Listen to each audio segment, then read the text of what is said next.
Hello good morning, TMC knowledge में आपका स्वागत है। आइए देखते हैं सामाजिक विज्ञान का ये 9वां टेस्ट सीरीज है। इसके पहले भी टेस्ट सीरीज के वीडियो अपलोड किए गए हैं सामाजिक विज्ञान के। ये 6 to 8 के लिए हैं और ये इसका 9वां टेस्ट सीरीज है। तो आइए देखते हैं। और इसका पहला प्रश्न है, 24वें जैन तीर्थकर का नाम क्या था। हम जानते हैं कि 24वें जो जैन तीर्थकर थे यानी कि भगवान महावीर कहते हैं, यानी कि महावीर उनका नाम था और उनका जन्म हुआ था 540 ईस्वी पूर्व में वैशाली के निकट कुंड ग्राम में हुआ था। इनके पिता का नाम सिद्धार्थ था, जबकि माता का नाम उनका त्रिशला था। और इन्हें ज्ञान की प्राप्ति हुई थी जिरिम्भिक ग्राम में ऋजुपालिका नदी के तट पर। तो इस तरीके से नेक्स्ट यहाँ से प्रश्न देखते हैं कि चंद्रगुप्त प्रथम के बाद गुप्त साम्राज्य की बागडोर किसने संभाली थी। चंद्रगुप्त प्रथम के बाद गुप्त साम्राज्य की बागडोर संभाली थी यानी कि समुद्रगुप्त ने। और हम जानते हैं कि समुद्रगुप्त को उसकी बहादुरी और युद्ध कौशल के कारण भारत का नेपोलियन भी कहा जाता है। तो इस तरीके से इसका ऑप्शन बी है। और नेक्स्ट है कि चारों वेदों में सबसे पुराना वेद कौन सा है। तो ऋग्वेद इसका सही जवाब होगा, यानी कि ये चारों वेद में सबसे पुराना वेद है। और वेदों का क्रम आप देख सकते हैं कि सबसे पहले ऋग्वेद है, उसके बाद से सामवेद, फिर यजुर्वेद और उसके बाद से अथर्ववेद होता है। इसके बाद है कुतुब मीनार का निर्माण किसने पूरा करवाया था। कुतुब मीनार का निर्माण किसने पूरा कराया था। देख लीजिए, कुतुब मीनार का जो निर्माण कार्य है वो पूरा करने का काम किया था इल्तुतमिश ने, जबकि इसका निर्माण कार्य को प्रारंभ किया था कुतुबुद्दीन ऐबक के द्वारा। तो इल्तुतमिश जो है कि इस ऑप्शन में नहीं है, यानी कि सही जवाब इसका हो जाएगा ऑप्शन ई। इसका प्रारंभ किया था कुतुबुद्दीन ऐबक ने, लेकिन पूरा करने का काम जो है कि वो इल्तुतमिश ने किया था। और इसका अगला प्रश्न है कि निम्नलिखित में से किस मंदिर का निर्माण राजा राज चोल द्वारा कराया गया था। तो इसका सही जवाब है यानी कि ऑप्शन जो बी है, यानी कि बृहदेश्वर मंदिर का निर्माण राजा राज चोल के द्वारा कराया गया था। और ये चोल साम्राज्य का जो संस्थापक थे वो विजयालय थे। और राज प्रथम यानी कि 985 से 1014 ईस्वी तक उनका शासनकाल रहा था। और इस तरीके से वे शैव धर्म को मानते थे, यानी कि ये भगवान शिव की पूजा करते थे और उनके धर्म को मानते थे वो। नेक्स्ट यहाँ से प्रश्न है कि बहमनी साम्राज्य की स्थापना की थी किसने किया था। बहमनी साम्राज्य की स्थापना किया गया था अलाउद्दीन बहमन शाह के द्वारा, यानी कि उसे हसन गंगू के नाम से भी जानते हैं। और इस राज्य की स्थापना हुई थी 1347 ईस्वी में। और यहाँ से इसका सही जवाब हो जाएगा, यानी कि ऑप्शन जो ए में दिया हुआ है। और नेक्स्ट यहाँ से प्रश्न है, यानी कि 77 इसका जो प्रश्न होगा, देख लीजिए यहाँ से प्रश्न है कि किसे राबिया उद दुरानी के नाम से भी जाना जाता है। राबिया उद दुरानी के नाम से किसे जाना जाता है, यानी कि दिलरास बानो बेगम को जाना जाता है। और ये दिलरास बानो बेगम जो है औरंगजेब की रानी थी। और ये जो है कि फारस घराने की राजकुमारी थी, यानी कि ये इसका सही जवाब है ऑप्शन यहाँ पे बी हो जाएगा, यानी कि दिलरास बानो बेगम जो औरंगजेब की रानी थी। और नेक्स्ट प्रश्न है, अकबर द्वारा निर्मित पंचमहल स्थित है। अकबर ने पंचमहल का निर्माण कहाँ कराया था। तो फतेहपुर सीकरी में कराया था। और फतेहपुर सीकरी यानी कि पूजा हॉल में अकबर विभिन्न धर्मों के विद्वानों के साथ चर्चा भी करते थे, यानी कि तो ये पंचमहल था। और इस तरीके से सही जवाब इसका हो जाएगा, यानी कि फतेहपुर सीकरी। नेक्स्ट प्रश्न है कि अहमदनगर की किस रानी ने सम्राट अकबर के खिलाफ युद्ध लड़ा था। अहमदनगर की किस रानी ने, देख लीजिएगा, चांद बीबी को, यानी कि इसका सही जवाब ऑप्शन बी होगा, यानी कि चांद बीबी ने सम्राट अकबर के खिलाफ युद्ध लड़ा था। और चांद बीबी अहमदनगर की रहने वाली थी, जबकि इनकी शादी बीजापुर के एक शासक यानी कि आदिल शाह से हुई थी। और इस तरीके से सही जवाब इसका ऑप्शन बी होगा। नेक्स्ट है कि यहाँ से देख सकते हैं कि निर्मित और निर्यातित वस्तुओं को प्रशासन द्वारा निर्धारित मूल्य पर बेचे जाने हेतु दिल्ली में एक विशेष बाजार शेरा-ए-अदल की स्थापना किसने की थी।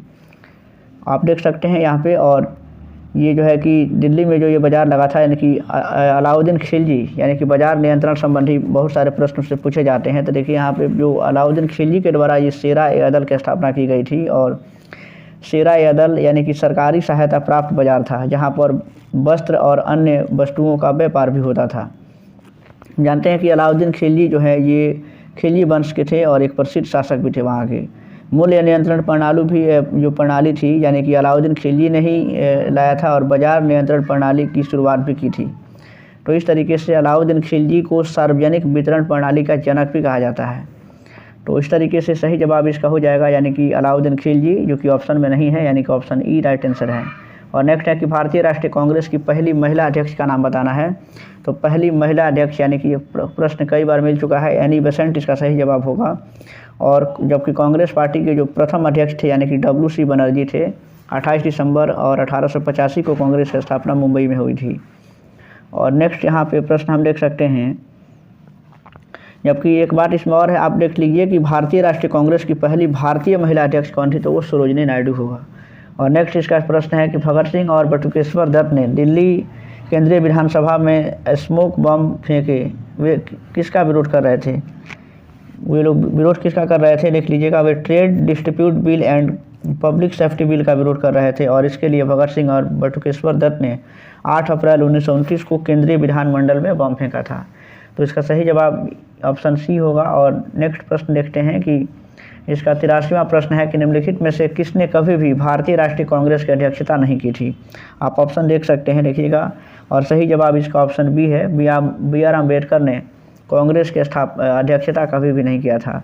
और नेक्स्ट प्रश्न है यहाँ से, किस महान स्वतंत्रता सेनानी को देशबंधु के नाम से भी जाना जाता है? देशबंधु के नाम से इसमें से किससे जाना जाता है? तो चित्तरंजन दास इसके सही जवाब है, यानी कि इन्हें देशबंधु के नाम से भी जाना जाता है। और ये चित्तरंजन दास और मोतीलाल नेहरू ने 1923 में स्वराज पार्टी की स्थापना किया था। अगला प्रश्न यहाँ से होगा कि लाला लाजपत राय की मृत्यु ब्रिटिश सरकार के किस निर्णय का विरोध करते हुए हुई थी? यानी कि लाला लाजपत राय जो है कि वो साइमन कमीशन का विरोध कर रहे थे। जो साइमन कमीशन 1928 में, जब वो 3 फरवरी 1928 को मुंबई पहुंचा था, उस समय साइमन कमीशन का विरोध पूरे भारत में हो रहा था।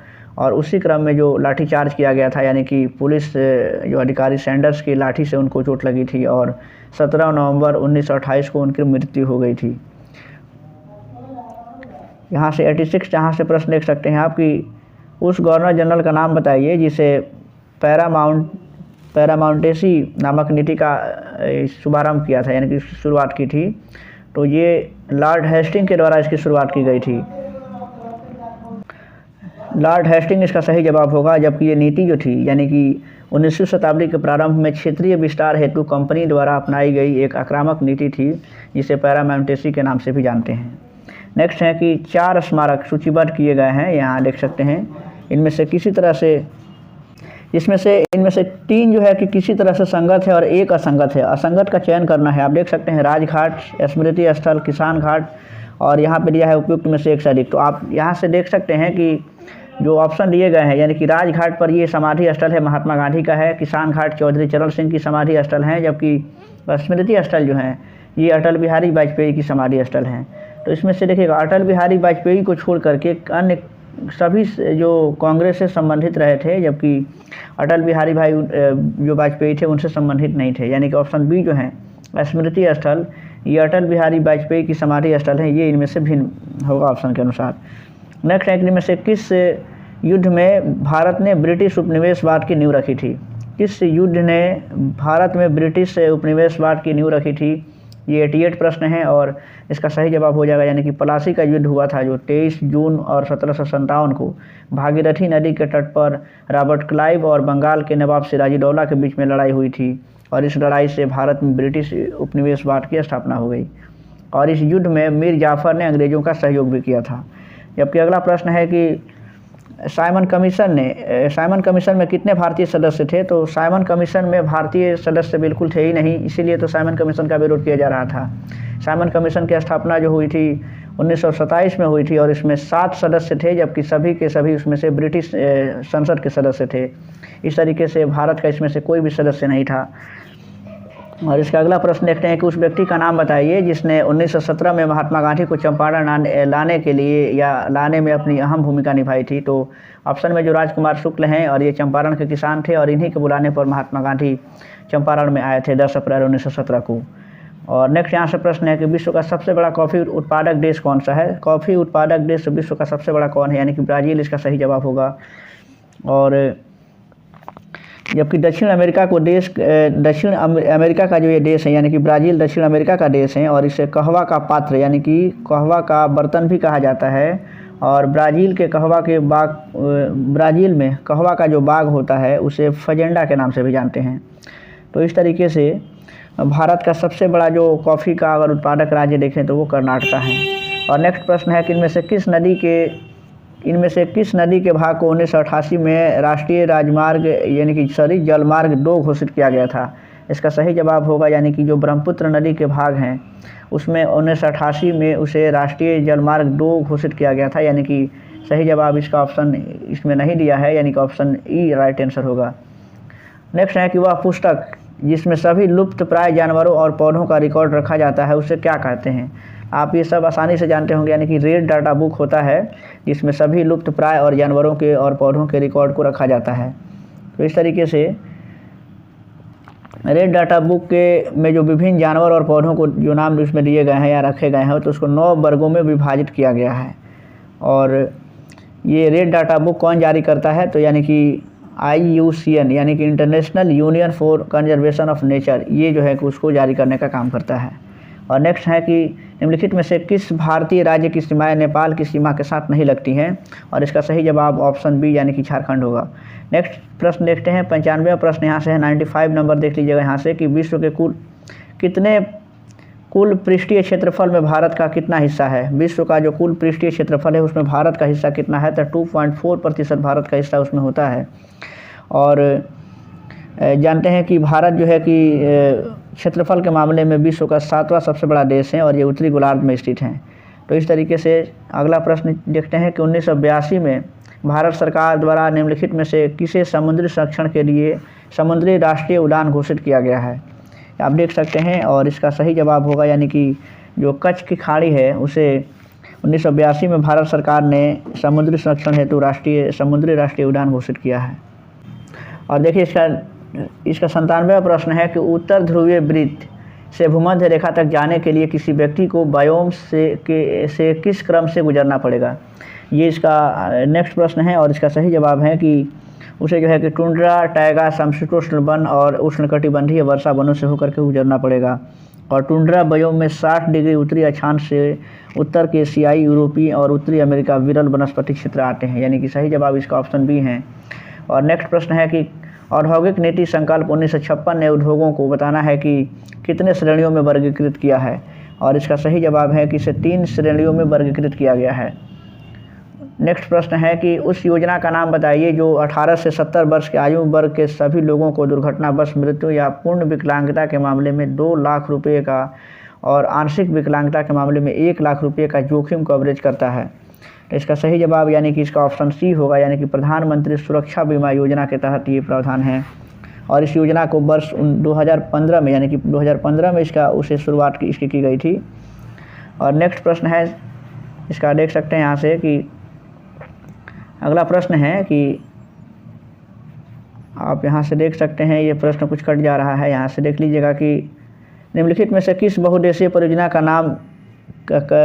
का निर्माण जो है कि नर्मदा नदी पर किया गया है। नर्मदा नदी पर किस परियोजना का निर्माण किया गया है, तो देखिए सरदार सरोवर परियोजना जो है इसका निर्माण नर्मदा नदी पर किया गया है। तो इस तरीके से हम आगे देखते हैं। इसका अगला प्रश्न है कि कामत, नामचा बरवा और गुरला बांधता निम्न में से किसके नाम हैं।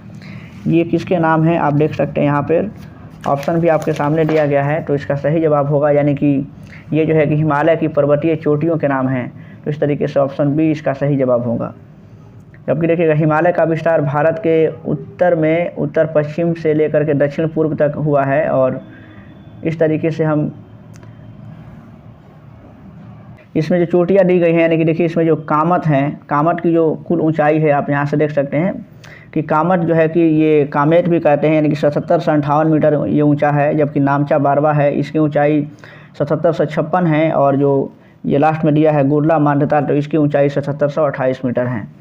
नेक्स्ट प्रश्न यहाँ से है कि कठियावाड़ जो प्रायद्वीप हैं वो कहाँ का भौगोलिक और सांस्कृतिक विस्तार है, यहाँ से देख सकते हैं। और इसका सही जवाब हो जाएगा यानी कि अहमदाबाद इसका सही जवाब होगा। और ये जो है कि सौराष्ट्र में स्थित है, ये जो प्रायद्वीप दिया हुआ है।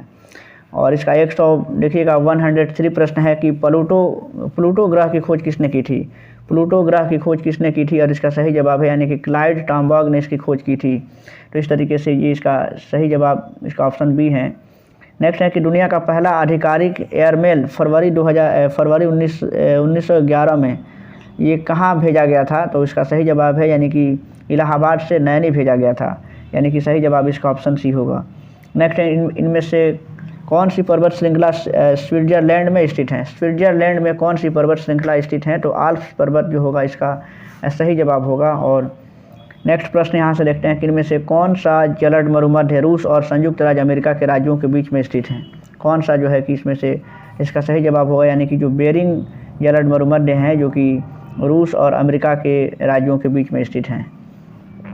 देखिए अगला प्रश्न ये समुद्री जलधाराओं से है, यानी कि अल नीनो और अल नीनो के संबंध में कौन सा कथन सही है? देखिएगा अल नीनो के संबंध में, यानी कि अल नीनो के संबंध में हम जानते हैं कि ये प्रशांत महासागर के पृष्ठीय जल की असामान्य रूप से यानी कि एक जो है कि गर्म होना, यानी कि एक तरीके से इसकी एक गर्म जलधारा है। तो और अल नीनो और ये ला नीना ये जटिल मौसम संबंधी पैटर्न है, जबकि अल नीनो दक्षिण दोलन चक्र की विपरीत अवस्थाएं होती हैं। तो इस तरीके से हम देख सकते हैं अगला प्रश्न कि निम्नलिखित में से कौन सा विकल्प टोंगिया प्रणाली का उचित वर्णन करता है? टोंगिया प्रणाली का उचित वर्णन इसमें से कौन करता है? तो इसका सही जवाब है कि यह लगाए गए पेड़ों की पत्तियों के बीच कृषि फसलों को उगाने की एक प्रणाली है। और टोंगिया प्रणाली का अंग्रेज बर्मा में खूब इस्तेमाल किया था, यानी कि बर्मा में इसका इस्तेमाल किया गया था और इस पद्धति का जो प्रयोग हुआ था वो 19वीं शताब्दी में हुआ था, यानी कि सही जवाब इसका ऑप्शन ए होगा। और नेक्स्ट है कि भारत के पूर्वी तट में ज़्यादातर किस प्रकार की मिट्टी पाई जाती हैं? पूर्वी तट में ज़्यादातर जो है कि जलोढ़ प्रकार की मिट्टी पाई जाती हैं, और हम जानते हैं कि जलोढ़ मिट्टी भारत की मुख्य मिट्टी है जिसमें नाइट्रोजन और फास्फोरस की इसमें कमी पाई जाती हैं। तो इसका सही जवाब है यानी कि जलोढ़ मिट्टी होगा। जबकि इसका अगला प्रश्न है कि तिब्बती पठार जो है, तिब्बती पठार का सबसे अच्छा उदाहरण कौन सा है? और इसका सही जवाब है यानी कि ये अंतर पर्वतीय पठार जो है कि इसका सबसे अच्छा उदाहरण है। 111वां प्रश्न देखते हैं यहाँ से कि पशुओं के प्रति क्रूरता रोकथाम अधिनियम 1960 की धारा ए के तहत वर्ष 1962 में स्थापित भारतीय पशु कल्याण बोर्ड एक संवैधानिक सलाहकार निकाय है जिसकी स्थापना पशु कल्याण संबंधी कानूनों पर भारत सरकार को सलाह देने के लिए की गई थी। यह किस मंत्रालय के अधीन आता है? तो इसका सही जवाब है यानी कि यह पर्यावरण, वन एवं जलवायु परिवर्तन मंत्रालय के अधीन आता है। और नेक्स्ट प्रश्न देखते हैं यहाँ से कि वर्तमान विनिमय दरों और मूल्यों पर किसी अन्य मुद्रा के सापेक्ष किसी मुद्रा की क्रय क्षमता को क्या कहा जाता है? इकोनॉमिक्स का ये सब प्रश्न है और इसका सही जवाब है यानी कि इसका उसे वास्तविक विनिमय दर कहा जाता है। नेक्स्ट प्रश्न है कि निम्नलिखित में से क्या सार्वजनिक क्षेत्र की एक इकाई नहीं है? सार्वजनिक क्षेत्र की इकाई इसमें से क्या नहीं है? तो ICICI जो है कि ये सार्वजनिक क्षेत्र की इकाई नहीं है, ऑप्शन ए सही जवाब होगा। जबकि जो ICICI है ये जो है कि ये एक प्राइवेट बैंक होता है। और नेक्स्ट यहाँ से प्रश्न है कि 31 अक्टूबर 2020 तक प्राप्त जानकारी के अनुसार अंतर्राष्ट्रीय मुद्रा कोष में कितने सदस्य देश शामिल थे? तो इसका सही जवाब यानी कि 190 जो है कि उसके सदस्य देश हैं। और अंतर्राष्ट्रीय मुद्रा कोष 190 देशों का संगठन है जो विश्व में मौद्रिक सहयोग बढ़ाने के लिए मतलब वो काम करते हैं। और इसकी स्थापना कब हुई थी? तो 27 दिसंबर और 1945 को इसकी स्थापना हुई थी। और इसका मुख्यालय कहाँ है? तो वाशिंगटन DC में है। नेक्स्ट यहाँ से प्रश्न देखते हैं कि बैंक दर वह ब्याज दर होता है जिस पर बैंक दर यानी कि जिस पर केंद्रीय बैंक वाणिज्यिक बैंकों को ऋण देने का काम करता है। RBI जो है कि भारत का वाणिज्यिक बैंक है, यानी कि ऑप्शन सी इसका राइट आंसर होगा। और नेक्स्ट है कि इनमें से कौन सी समिति भारत में कर सुधारों से संबंधित है? भारत में कर सुधारों से संबंधित कौन सी नीति है? तो देखिएगा राजा चलैया समिति जो है इसका संबंध कर सुधारों से होता है। इससे कर सुधारों से संबंधित कई प्रकार की समितियां भारत में बनाई गई हैं, जैसे कि रेखी समिति है, रंगराजन समिति है, मल्होत्रा समिति। यानी कि नेक्स्ट इसका प्रश्न इसका हो जाएगा यानी कि बॉम्बे स्टॉक एक्सचेंज किस सड़क पर स्थित है? बॉम्बे स्टॉक एक्सचेंज यानी कि जो मुंबई में है और ये किस सड़क पर स्थित है? तो इसका सही जवाब ऑप्शन बी होगा, यानी कि ये दलाल स्ट्रीट में स्थित है। नेक्स्ट प्रश्न है कि महंगी और जो दुर्लभ मुद्रा है यानी कि डेयर मनी से तात्पर्य उस धन से है जिसे यानी कि बताया जाता है कि इसमें क्या उसका सही ऑप्शन होगा? तो ऑप्शन है यानी कि जिसे ब्याज की उच्च दर के कारण प्राप्त करना कठिन है। और नेक्स्ट प्रश्न है कि भारत के योजना आयोग की स्थापना कब हुई थी? 15 मार्च 1950 को इसकी स्थापना की गई थी, जबकि 1 जनवरी 2015 से योजना आयोग का नाम बदल करके नीति आयोग कर दिया गया है। और नेक्स्ट प्रश्न यहाँ से है 120वां प्रश्न होगा कि 1969 में सरकार ने कितने प्रमुख बैंकों का राष्ट्रीयकरण किया था? तो 1969 में कुल 14 राष्ट्रीय बैंकों का राष्ट्रीयकरण किया गया था। उसके बाद से फिर 1980 में 6 बैंकों का राष्ट्रीयकरण हुआ था। तो इस तरीके से देखते हैं कि IDBI यानी कि बैंक की स्थापना कब हुई थी? IDBI बैंक की स्थापना हुई थी 1964 में। और यहाँ से देख सकते हैं कि अगला प्रश्न यहाँ से क्या है कि देखिएगा, इसमें पहल योजना संबंधित है। पहल योजना किससे संबंधित है? तो ये जो है कि LPG सब्सिडी का प्रत्यक्ष हस्तांतरण से इसका संबंध है, यानी कि सही जवाब इसका ऑप्शन बी है। और ये पहल जो है कि भारत सरकार की एक योजना है जिसकी शुरुआत 1 जून 2013 को 293 जिलों को मिला करके की गई थी, जबकि 2015 में 2 जनवरी 2015 को इस योजना को संपूर्ण देश में लागू कर दिया गया है। और इस तरीके से नेक्स्ट प्रश्न है कि नीति आयोग के बारे में निम्नलिखित में से कौन सा कथन सही नहीं है? नीति आयोग देखिए 1 जनवरी 2015 को इसकी स्थापना हुई थी और इसके संबंध में कौन सा कथन नहीं है? तो देखिए इसमें दिया हुआ है कि 1 जनवरी 2016 को इसकी स्थापना हुई थी, जो कि सरासर गलत है। और नेक्स्ट प्रश्न यहाँ से है कि 124वां प्रश्न है कि इनमें से किसे 1 जुलाई 2017 को भारतीय संविधान के 101वें संशोधन के रूप में पेश किया गया था? तो आप जानते होंगे कि इसका संबंध जो है कि GST से है, यानी कि वस्तु सेवा कर को लागू किया गया था 1 जुलाई 2017 को, और ये इसके लिए भारत में जो संशोधन किया गया था यानी कि 101 संशोधन था वो। नेक्स्ट प्रश्न है कि विश्व की सबसे अधिक प्राकृतिक गैस भंडार किस देश में है? प्राकृतिक गैस भंडार सबसे अधिक किस देश में है? तो सही जवाब इसका होगा यानी कि रूस में जो है। और भारत में भी जो है कि महाराष्ट्र, गुजरात, असम, तमिलनाडु, त्रिपुरा और इस सभी राज्यों में जो है कि प्राकृतिक गैसों का उत्पादन होता है, और प्राकृतिक गैस में हाइड्रोकार्बन होता है। नेक्स्ट है कि वैश्विक खुशहाली रिपोर्ट पहली बार किस वर्ष प्रकाशित की गई थी? वैश्विक खुशहाली रिपोर्ट सबसे पहले किस वर्ष प्रकाशित की गई थी? तो 2012 में से सबसे पहले प्रकाशित किया गया था, संयुक्त राष्ट्र के तत्वाधान में किया गया था, यानी कि नेक्स्ट इसका प्रश्न है यानी कि 2012। और अगला प्रश्न है कि नीचे दिए गए विकल्पों में से नाबार्ड का सही रूप क्या है? नाबार्ड का पूरा रूप क्या होता है? नाबार्ड की स्थापना जो हुई थी यानी कि 12 जुलाई 1982 को हुई थी, और इसका पूरा नाम होता है यानी कि national bank for agriculture and rural development. Next है कि भारत की केंद्र सरकार द्वारा भारतीय योजना आयोग को कब भंग किया गया था?